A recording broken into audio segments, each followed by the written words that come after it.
Hello everyone, welcome to TDS academy. TDS একাডেমিতে তোমাদের সকলকে স্বাগত।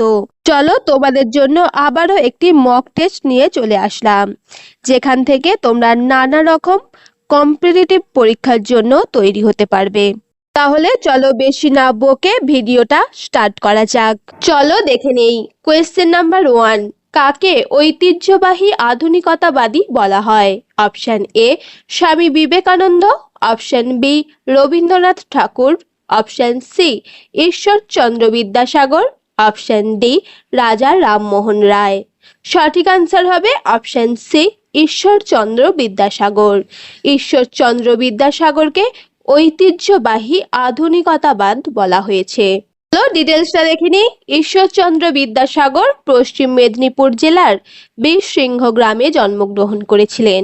1856 খ্রিস্টাব্দে 26শে জুলাই ঈশ্বরচন্দ্র বিদ্যাসাগরের উদ্যোগে বিধবা বিবাহ আইন পাশ হয়েছিল এবং 1839 খ্রিস্টাব্দে তিনি বিদ্যাসাগর উপাধি গ্রহণ করেছিলেন।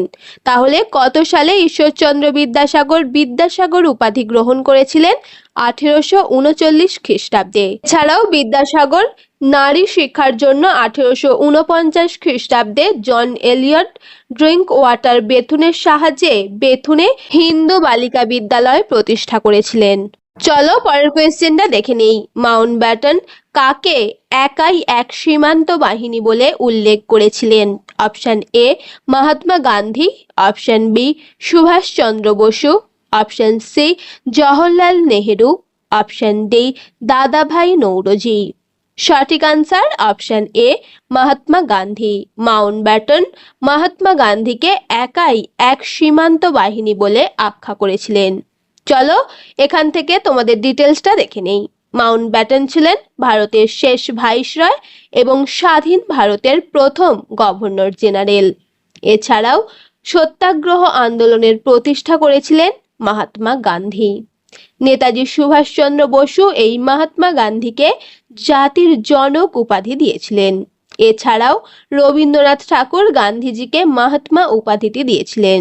এই কোয়েশ্চেনটা অনেকবারই আসে, কে গান্ধীজিকে মহাত্মা উপাধিটি দিয়েছিলেন? সেটা হবে Rabindranath Tagore.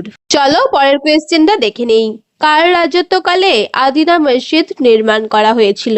Option A Bahadur Shah, option B Nasir Uddin Mahmud, option C Sikandar Shah, option D Ghiyasuddin Balban. সঠিক answer option C Sikandar Shah. Sikandar Shah পান্ডুয়াতে আদিনা মসজিদ নির্মাণ করেছিলেন। বাংলায় ইলিয়াস শাহী রাজবংশের দ্বিতীয় শাসক ছিলেন সিকান্দার শাহ। 1358 খ্রিস্টাব্দে তিনি পান্ডুয়াতে এই আদিনা মসজিদটি নির্মাণ করেছিলেন, যেটি সেই সময়কার দ্বিতীয় বৃহত্তম মসজিদ ছিল। এছাড়াও ইলিয়াস শাহী বংশের প্রতিষ্ঠাতা ছিলেন শামসুদ্দিন ইলিয়াস শাহ। তাহলে ইলিয়াস শাহী বংশের প্রতিষ্ঠাতাকে শামসুদ্দিন ইলিয়াস শাহ। এছাড়াও পান্ডুয়াতে 1358 সালে এই সিকান্দার শাহ আদিনা মসজিদটি নির্মাণ করেছিলেন। চলো পরের কোয়েশ্চেনটা দেখে নেই। কোন ভারতীয় রাজার সাম্রাজ্য ভারতের বাইরে বিস্তৃত ছিল? Option A Kanishka, option B Chandragupta Maurya, option C Ashoka, option D Chandragupta Maurya এবং কনিষ্ক। সঠিক আনসার হবে অপশন ডি চন্দ্রগুপ্ত মৌর্য এবং কনিষ্কের সাম্রাজ্য ভারতের বাইরে পর্যন্ত বিস্তৃত ছিল। চলো ডিটেলসটা দেখে নেই। চন্দ্রগুপ্ত মৌর্য ছিলেন মৌর্য বংশের প্রতিষ্ঠাতা, আর কনিষ্ক ছিলেন কুষাণ বংশের শ্রেষ্ঠ শাসক। চন্দ্রগুপ্ত মৌর্য শিলুকাসকে পরাজিত করে সিন্ধু নদীর পশ্চিম অংশ অধিকার করেছিলেন, আর অন্যদিকে কনিষ্কের সাম্রাজ্য তাজিকিস্তান, দক্ষিণ উজবেকিস্তান এবং পাকিস্তানের উত্তর পশ্চিমাংশ পর্যন্ত বিস্তৃত ছিল। চলো পরের কোয়েশ্চেনটা দেখে নেই। আল বিরুনির রচিত গ্রন্থের নাম কি? অপশন এ তারিখ ই হিন্দুস্তান, অপশন বি ফতয়া ই হিন্দুস্তানি, অপশন সি হিন্দুস্তান নামা, অপশন ডি কিতাব উল হিন্দ। সঠিক আনসার হবে অপশন ডি কিতাব উল হিন্দ। আল বিরুনির রচিত গ্রন্থের নাম হলো কিতাব উল হিন্দ। চলো পরের কোয়েশ্চেনটা দেখে নেই। মৌর্য সাম্রাজ্যের পতনের পর নিম্নলিখিত কোন বংশ মগধ শাসন করেছিল? অপশন এ শুঙ্গ বংশ, অপশন বি হর্ষাঙ্ক বংশ, অপশন সি নন্দ বংশ, অপশন ডি কুষাণ বংশ। সঠিক আনসার হবে অপশন এ শুঙ্গ বংশ। মৌর্য সাম্রাজ্যের পর শুঙ্গ বংশ মগধ শাসন করেছিল। পুষ্যমিত্র শুঙ্গ হলেন এই শুঙ্গ বংশের প্রতিষ্ঠাতা। চলো পরের কোয়েশ্চেনটা দেখে নেই। আকবরের দ্বিতীয় রাজধানী কোথায় ছিল? Option A Agra, option B Fatehpur Sikri, option C Patna, option D Delhi. সঠিক answer option B Fatehpur Sikri. আকবরের দ্বিতীয় রাজধানী ছিল ফতেপুর সিক্রিতে। চলো এখান থেকে কিছুটা ডিটেলস দেখে নিই। মুঘল সাম্রাজ্যের শ্রেষ্ঠ সম্রাট হলেন মুঘল সম্রাট আকবর। তাহলে মুঘল সাম্রাজ্যের প্রতিষ্ঠাতা কে? মুঘল সাম্রাজ্যের প্রতিষ্ঠাতা হলেন বাবর, এবং তার পরবর্তীকালে অর্থাৎ বাবরের মৃত্যুর পর হুমায়ুন সেই মুঘল সাম্রাজ্যের সিংহাসনে বসেছিলেন, এবং হুমায়ুনের ছেলে হলেন এই আকবর, যিনি হলেন মুঘল সাম্রাজ্যের শ্রেষ্ঠ সম্রাট। এছাড়াও আকবর তার প্রথম রাজধানী করেছিলেন আগ্রায়, এবং দ্বিতীয় রাজধানী হল ফতেপুর সিক্রিতে। তিনি ফতেপুর সিক্রিতে বুলন্দ দরওয়াজা প্রতিষ্ঠা করেছিলেন, যেটা বিশ্বের উচ্চতম দরজা নামে প্রতিষ্ঠিত। এছাড়াও আকবর পঞ্চমহল নামে একটা মহল এই ফতেপুর সিক্রিতে তৈরি করেছিলেন। চলো পরের কোয়েশ্চেনটা দেখে নিই। জয়দেব কোন রাজার রাজসভার পঞ্চরত্নের একজন রত্ন ছিলেন? Option A Ballal Sen, option B Dharmapala, option C Devapala, option D Lakshman Sen. সঠিক আনসার হবে অপশন ডি লক্ষণ সেন। লক্ষণ সেনের পঞ্চরত্নের একজন ছিলেন জয়দেব। চলো ইনফরমেশন গুলো দেখে নিই। সেন বংশের প্রতিষ্ঠাতা হলেন সামন্ত সেন। এছাড়াও সেন বংশের প্রকৃত প্রতিষ্ঠাতা হলেন বিজয় সেন। তাহলে সেন বংশের প্রতিষ্ঠাতাকে সামন্ত সেন, আর যদি কোয়েশ্চেন আসে সেন বংশের প্রকৃত প্রতিষ্ঠাতাকে, তাহলে হবে বিজয় সেন। এছাড়াও লক্ষণ সেনের রাজসভার পঞ্চরত্নের মধ্যে অন্যতম হলেন জয়দেব, যিনি গীত গোবিন্দম রচনা করেছিলেন। চলো পরবর্তী কোয়েশ্চেনটা দেখে নেই। কোন ভাষাতে সম্রাট অশোকের শিলা রচিত হয়েছিল? Option A Prakrit, option B Pali, option C Magadhi, option D Devanagari. সঠিক আনসার হবে অপশন সি মাগধী। সম্রাট অশোক তার শিলালিপি রচিত করেছিলেন মাগধী ভাষাতে। তাহলে সম্রাট অশোক যেই ভাষাতে শিলালিপিটি রচনা করেছিলেন সেই ভাষাটি হলো মাগধী, এবং সেই লিপিটি হলো ব্রাহ্মী লিপি। তাহলে যদি তোমাদের কোয়েশ্চেন আসে অশোকের লিপিটির নাম কি, তাহলে সেটা হবে ব্রাহ্মী লিপি, এবং যদি কোয়েশ্চেন আসে অশোকের ভাষাটি কোনটি, সেটা হবে মাগধী। চলো পরের কোয়েশ্চেনটা দেখে নেই। An era of darkness the British empire in India গ্রন্থটি কার লেখা? Option A Shashi Tharoor, option B Hamid Ansari, option C Amalesh Tripathi, option D Ramesh Dutt. সঠিক answer option A Shashi Tharoor. An era of darkness the British empire in India এই গ্রন্থটি রচনা করেছিলেন। এই গ্রন্থটি 2019 সালে প্রথম সাহিত্যিক একাডেমি পুরস্কার পেয়েছিল, এবং এই বইটি 2016 সালে প্রথম প্রকাশিত হয়েছিল। তাহলে দ্য সাহিত্যিক একাডেমি পুরস্কার 2019 সালে এই গ্রন্থটি পেয়েছিল। চলো পরের কোয়েশ্চেনটা দেখে নিই। কোন ধর্মীয় শাখার মতবাদ জনপ্রিয় করার জন্য হর্ষবর্ধন কনৌজের সম্মিলনের আহ্বান করেছিলেন? Option A Shvetambar, option B Mahayana, option C Hinayana, option D ওপরের কোনোটাই নয়। সঠিক আনসার হবে অপশন বি মহাযান। মহাযান শাখাটিকে জনপ্রিয় করার জন্য হর্ষবর্ধন কনৌজে একটি সম্মিলনের আহ্বান করেছিলেন। চলো এখান থেকে কি ডিটেলস পাওয়া যায় সেটা দেখে নেব। থানেশ্বরের পুষ্যভূতি বংশের প্রথম রাজা ছিলেন প্রভাকর বর্ধন। হর্ষবর্ধন ছিলেন এই পুষ্যভূতি বংশের শ্রেষ্ঠ রাজা। তাহলে পুষ্যভূতি বংশের শ্রেষ্ঠ রাজা কে? হর্ষবর্ধন। এবং এই পুষ্যভূতি বংশের প্রথম রাজা কে ছিলেন? প্রভাকর বর্ধন। এছাড়াও 606 খ্রিস্টাব্দে হর্ষবর্ধন যখন সিংহাসনে বসেন, সেটিকে স্মরণ করার জন্য তিনি হর্ষ সম্পদ বা হর্ষাব্দ নামে প্রথা চালু করেছিলেন। এছাড়াও সকল উত্তর প্রথনাথ এবং উত্তর প্রথনাথ নামে দুটি উপাধি হর্ষবর্ধনের ছিল। এছাড়াও 643 খ্রিস্টাব্দে হর্ষবর্ধন কনৌজে মহাযান সম্মিলন করেছিলেন। সেই সময় অর্থাৎ হর্ষবর্ধনের সমকালীন নালন্দা বিশ্ববিদ্যালয়ের অধ্যক্ষ ছিলেন শিলভদ্র। তাহলে যদি তোমাদের ডিপলি কোয়েশ্চেন আসে তাহলে কিন্তু এই কোয়েশ্চেনটা আসতে পারে যে হর্ষবর্ধনের সমসাময়িক নালন্দা বিশ্ববিদ্যালয়ের অধ্যক্ষ কে ছিলেন? সেটা হবে শিলভদ্র।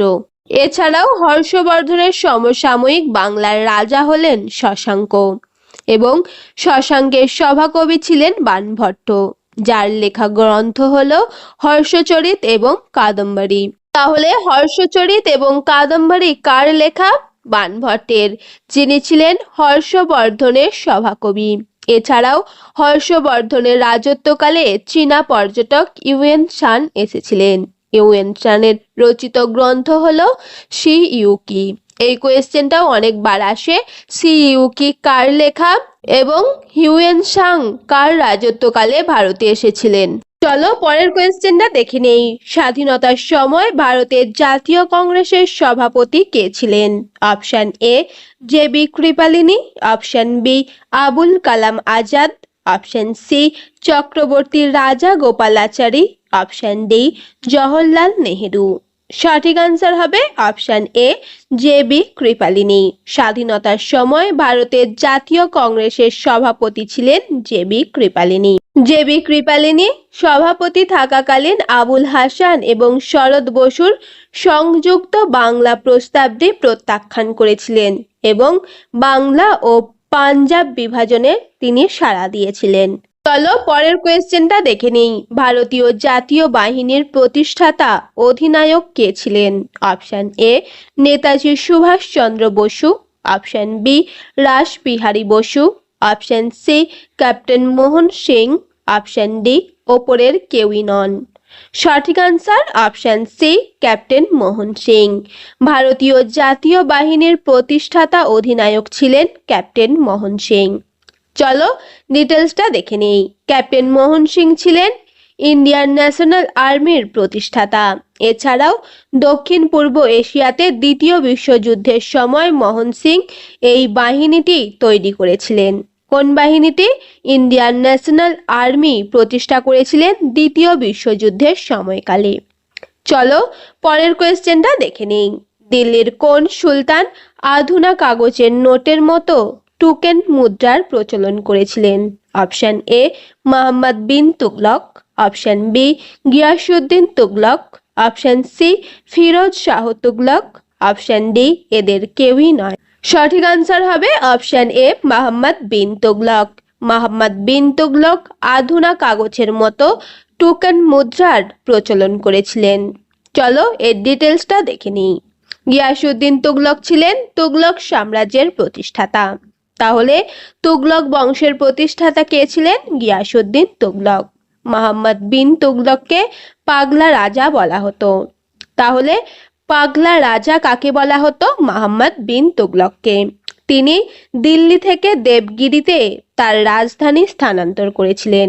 এই কোয়েশ্চেনটা তোমাদের বারবার এক্সামে আসে। দিল্লি থেকে দৌলতাবাদ বা দেবগিরিতে কে রাজধানী স্থানান্তর করেছিলেন? সেটা হবে মোহাম্মদ বিন তুগলক, যাকে আমরা পাগলা রাজা বলেও চিনে থাকি। এছাড়াও ইমন বাতুতা মোহাম্মদ বিন তুগলকের রাজত্বকালেই ভারতে এসেছিলেন। তার লেখা গ্রন্থ হলো কিতাব উল রেহলা। তাহলে কিতাব উল রাহেলা গ্রন্থটি কে লিখেছিলেন? ইবন বাতুতা, যিনি মোহাম্মদ বিন তুগলকের রাজত্বকালে ভারতে এসেছিলেন। চলো পরের কোয়েশ্চেনটা দেখে নেই। মহাবলীপুরম কোন রাজবংশের দ্বারা প্রতিষ্ঠিত? Option A Pallava, option B Chola, option C Chalukya, option D Pratihara. সঠিক আনসার হবে অপশন এ পল্লব। মহাবলীপুরম পল্লবদের দ্বারা প্রতিষ্ঠিত। চলো পল্লব বংশ থেকে কি ডিটেলস আছে সেটা দেখে নেব। পল্লব বংশের প্রতিষ্ঠাতা ছিলেন সিংহ বিষ্ণু। তাহলে সিংহ বিষ্ণু হলেন পল্লব বংশের প্রতিষ্ঠাতা। পল্লবদের রাজধানী কাঞ্চীপুরম। এছাড়াও প্রথম মহেন্দ্র বর্মন মত্তবিলাস নাটকটি রচনা করেছিলেন। তাহলে মত্তবিলাস নাটকটি কে রচনা করেছিলেন? প্রথম মহেন্দ্র বর্মন। এই কোয়েশ্চেনটাও খুবই ইম্পর্ট্যান্ট একটা কোয়েশ্চেন। আর এছাড়াও পল্লব বংশের সর্বশ্রেষ্ঠ রাজা হলেন প্রথম নরসিংহ বর্মন। এই কোয়েশ্চেনটাও তোমরা জানো, অনেকবার এই কোয়েশ্চেনটা আসছে। পল্লব বংশের সর্বশ্রেষ্ঠ রাজা হলেন প্রথম নরসিংহ বর্মন। মহাবলীপুরমের বিখ্যাত মন্দিরগুলি প্রথম নরসিংহ বর্মনের দ্বারাই নির্মিত। এছাড়াও কাঞ্চির কৈলাস মন্দিরটি দ্বিতীয় নরসিংহ বর্মন প্রতিষ্ঠিত করেছিল। চলো পরের কোয়েশ্চেনটা দেখে নেই। সিন্ধু সভ্যতার আদিবাসীরা কাদের সঙ্গে বাণিজ্য করত? Option A Egypt, option B Sri Lanka, option C Greece, option D Mesopotamia. সঠিক আনসার হবে অপশন ডি মেসোপটেমিয়া। সিন্ধু সভ্যতার আদিবাসীরা মেসোপটেমিয়ার সাথে বাণিজ্য করত। চলো পরের কোয়েশ্চেনটা দেখে নেই। কোন চোল রাজা বাংলা জয় করেন?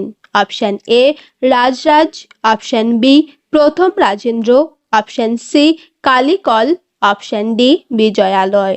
সঠিক আনসার হবে অপশন বি প্রথম রাজেন্দ্র। চোল রাজা প্রথম রাজেন্দ্র বাংলা জয় করেছিলেন। চলো ইনফরমেশনটা দেখে নিই। চোল বংশের প্রথম ঐতিহাসিক রাজা হলেন কালিকল। তাহলে যদি কোয়েশ্চেন আসে চোল বংশের প্রথম ঐতিহাসিক রাজা কে ছিলেন, সেটা হবে কালিকল। এছাড়াও চোল বংশের প্রতিষ্ঠাতা ছিলেন বিজয়ালয়। চোল বংশের শ্রেষ্ঠ রাজা হলেন প্রথম রাজেন্দ্র চোল, যিনি বাংলা জয় করেছিলেন। প্রথম রাজেন্দ্র চোলের উপাধি হলো গঙ্গাইকণ্ঠ চোল। তাহলে গঙ্গাইকণ্ঠ চোল কার উপাধি? প্রথম রাজেন্দ্র চোলের। আর প্রথম রাজেন্দ্র চোল হলো চোল বংশের শ্রেষ্ঠ রাজা, যিনি বাংলা জয় করেছিলেন। এছাড়াও রাজরাজ চোল তাঞ্জোরের বিখ্যাত রাজরাজেশ্বর মন্দিরটি নির্মাণ করেছিলেন। তাহলে রাজরাজেশ্বর মন্দিরটি কে নির্মাণ করেছিলেন? রাজরাজ চোল। তিনি তাঞ্জোরের বিখ্যাত রাজরাজেশ্বর মন্দিরটি নির্মাণ করেছিলেন। চলো পরের কোয়েশ্চেনটা দেখে নিই। ভারতীয় টাকায় যে সিংহ মূর্তি ছাপা থাকে সেটি কোথায় আবিষ্কৃত হয়েছিল? অপশন এ সাঁচি, option B Bodh Gaya, option C Bijapur, option D Sarnath. তাহলে কোয়েশ্চেনটা আরেকবার দেখে নাও। ভারতীয় টাকায় সেই যে সিংহের মূর্তিটা থাকে সেটা প্রথম কোথায় আবিষ্কৃত হয়েছিল? সঠিক আনসার হবে অপশন ডি সারনাথ। সারনাথে সেই সিংহের মূর্তিটি ছাপা হয়েছিল, মানে প্রথম আবিষ্কৃত হয়েছিল। হলে 250 খ্রিস্টপূর্বে অশোকের সময়কালে সেই যে অশোক স্তম্ভটি ছিল তার মাথায় যে সিংহটি ছিল সেটাই কিন্তু আমাদের ভারতীয় মুদ্রার ওই সিংহ মূর্তি। আর এছাড়াও গৌতম বুদ্ধ প্রথম সারনাথে তার ধর্ম প্রচার করেছিল। চলো পরের কোয়েশ্চেনটা দেখে নিই। ভারতের কোন সভ্যতা বিশ্বের প্রাচীনতম সভ্যতা? Option A Mehrgarh, option B মিশরীয়, option C Mesopotamia, option D Sindhu সভ্যতা। সঠিক আনসার হবে অপশন এ মেহেরগড়। ভারতের মেহেরগড় সভ্যতা বিশ্বের প্রাচীনতম সভ্যতার মধ্যে অন্যতম। চলো মেহেরগড় সভ্যতা থেকে কি ডিটেলস আছে সেটা দেখে নিব। মেহেরগড় সভ্যতাকে আমরা নব্য প্রস্তর যুগের সভ্যতাও বলে থাকি।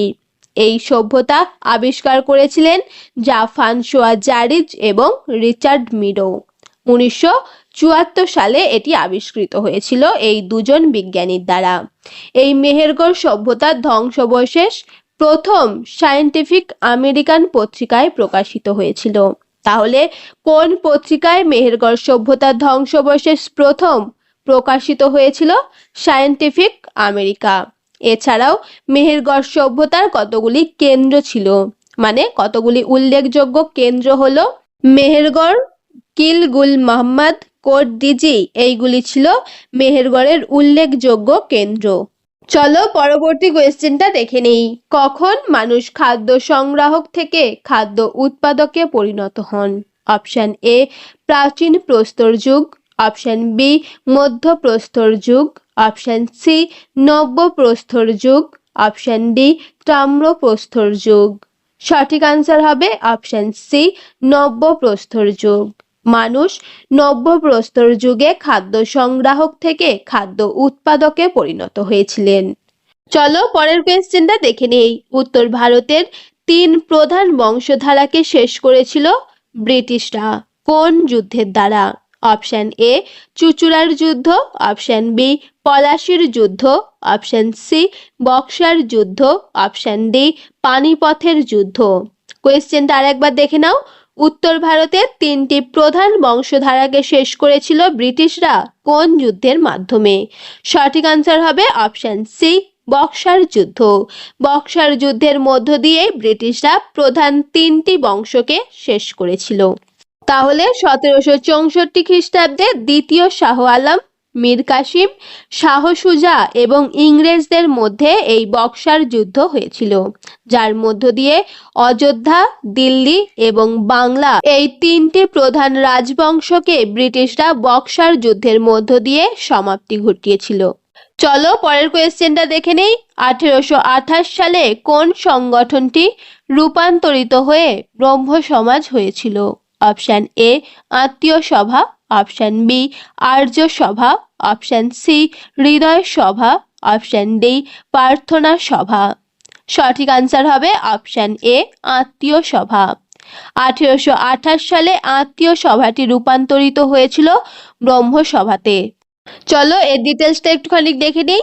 রামমোহন রায় 1815 সালে কলকাতায় আত্মীয় সভা প্রতিষ্ঠা করেন এবং 1828 সালে এই আত্মীয় সভা ব্রহ্ম সমাজে পরিণত হয়েছিল। চলো পরের কোয়েশ্চেনটা দেখে নিই। ভারতীয় সুলতানি সাম্রাজ্যের সূচনা কে করেন? Option A Mohammad Ghori, option B Qutbuddin Aibak, option C Iltutmish, option D Balban. সঠিক আনসার হবে অপশন বি কুতুবউদ্দিন আইবক। কুতুবউদ্দিন আইবক ছিলেন ভারতের সুলতানি সাম্রাজ্যের প্রতিষ্ঠাতা। চলো এখান থেকে কি ইম্পর্টেন্ট কোয়েশ্চেন আসে সেটাই দেখে নেব। মোহাম্মদ ঘুরির কৃতদাস বা প্রধান সেনাপতি ছিলেন এই কুতুবউদ্দিন আইবক। তাহলে কুতুবউদ্দিন আইবক প্রথম জীবনে কি ছিলেন? মোহাম্মদ ঘুরির কৃতদাস এবং প্রধান সেনাপতি। তিনি 1206 সালে এই দাস বংশ প্রতিষ্ঠা করেছিলেন। কে? কুতুবউদ্দিন আইবক 1206 সালে এই দাস বংশ প্রতিষ্ঠা করেন। এছাড়াও কুতুবউদ্দিন আইবক কুতুব মিনারের নির্মাণ কার্য শুরু করেছিলেন, যেটা শেষ করেছিলেন তার জামাই ইলতুৎমিশ। এবং এই কুতুবউদ্দিন আইবককে লক্ষ্যদাতা বা লাক্স বক্স বলা হয়।